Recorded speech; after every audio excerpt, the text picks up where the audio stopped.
Hello everybody.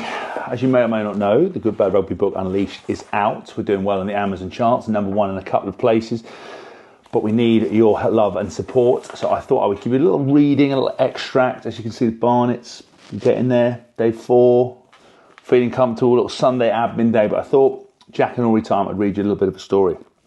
Because all the stories are very different than you would have heard on the podcast. Some of them more extreme, some of them more fun, some more light-hearted. We talk about our journey, our inception, how we get on as individuals, all the stories that happened on tour during the World Cup 2019, 2023, everything in between, and all the stories that we couldn't really say on the podcast because we've got sponsors, but this is sponsored.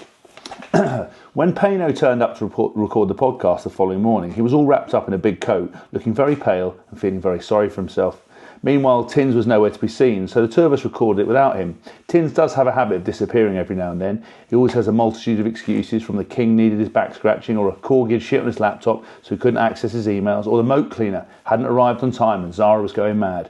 Sometimes he would eventually turn up, but it would always be a couple of weeks too late. This was our last day in France, and I wasn't banging out without one final swing of the bat. A lawyer friend of mine had invited me for lunch, but Payno really didn't fancy it. No, he said, I feel a bit thick and I need to go for a poo. You go on without me. It was pathetic. Payno, I said to him, don't be such a pussy. Like every other establishment in France, this place has toilets. Just one beer, hair of the dog.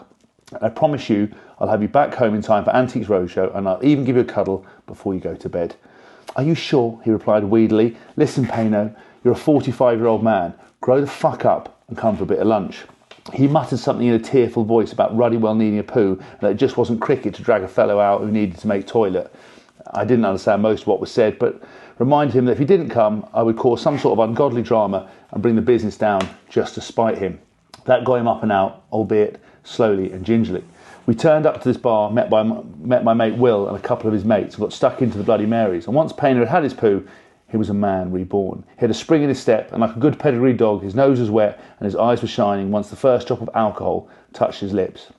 I texted a few of my friends from the England team, and soon they started filing into the bar. Danny Kerr, Jamie George, a few others. Then Tins turns up, closely followed by former All Black scrum half Justin Marshall, whose autobiography should be called My Life Between Drinks. Springbok legends Schaltberger and Brian Habana were next to show up. We immediately got stuck into Brian for ordering a Malibu and pineapple. He was told to fuck off and sit at another table if he wanted to have that sort of drink. A few lads started asking what his pronouns were.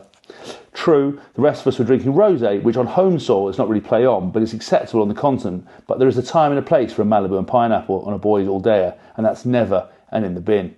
And we'll leave that story there. Much more in the book. If you enjoy it, you can pick it up on Amazon. We've got some signed copies available. We are in Waterstones, WH Smiths. We're absolutely everywhere. GBR Unleashed. What are you waiting for? I've even worn my special cravat.